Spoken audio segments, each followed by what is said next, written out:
My fellow Americans, 5 years ago on January 6, 2021, the day of our Lord, an insurrection took place at the U.S. Capitol building in Washington, D.C., where mobs of supporters of the Make America Great Again movement stormed the Capitol and did a bunch of crazy shit, where it has been alleged that it might have been a staged insurrection by the Federal Bureau of Investigation at the time, who allegedly used moles to antagonize the MAGA mobs to break into the Capitol building and destroy property. Honestly, would not put it past them.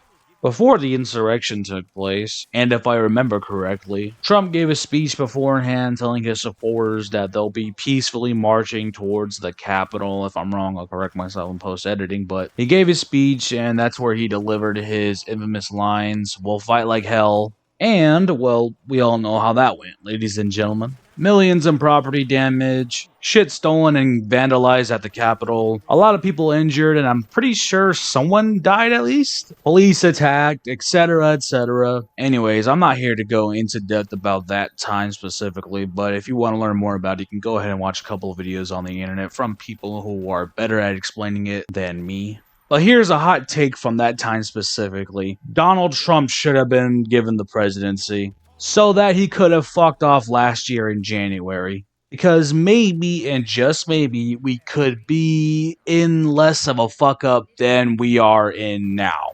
To which, and let me clarify, had a Democrat won last year, say Kamala Harris or somebody else, we would still be living in a shitty economy, no Epstein files, a shitty job market, AI data centers propping up, and the AI data center overlords watching over us, and all of our information going to Palantir, billions still going to Israel and the Ukraine, etc., yada yada, you get the whole thing. And maybe we could have seen something similar to the capture of Nicolas Maduro, although my money's on the Democrats starting a 20-plus year long war again. Not to say the Republicans wouldn't do it, but we all know who's getting those $7,000 checks, you know what I mean?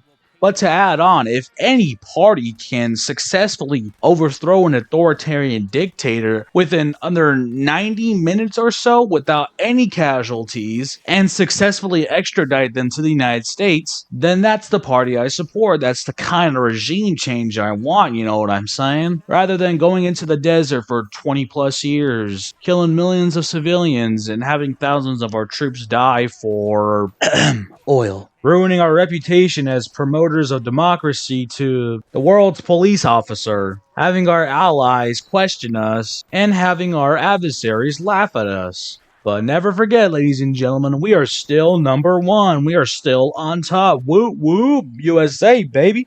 But sarcasm aside, and in all seriousness, Trump's legacy will go down as one of, if not the most controversial person and president in our lifetime, essentially.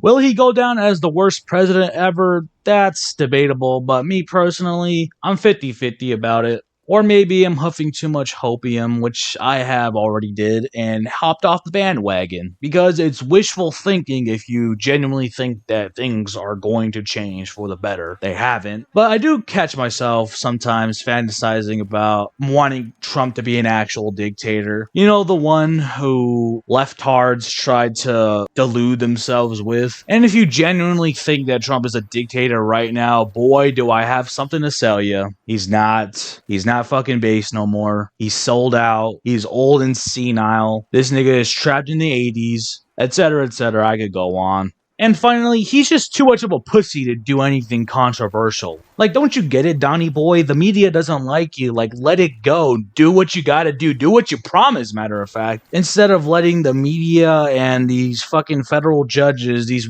nobody federal judges in these blue states and cities dictate what you can and cannot do. People elected you to do what you promised during your campaigns, but, oh, the federal judge in the blue state, or the blue fucking city told me I can't do this, so I must follow the law. Nigga, fuck the law. We elected you to stand up to these type of niggas, so do what you promised to do. Otherwise, we're moving on with our lives. Otherwise, we'll find the next guy with bigger balls to do what they actually promise and not pussy out at every little thing when someone tells them that they can and cannot do something. Anyways, rambling aside, I hope that the Republicans lose this year in November due to their incompetency throughout 2025. And maybe they'll actually fucking learn something, but then again, nothing ever happens. Same shit, same script, just different actors. Anyways, that is all, and thank you for coming to my TED Talk.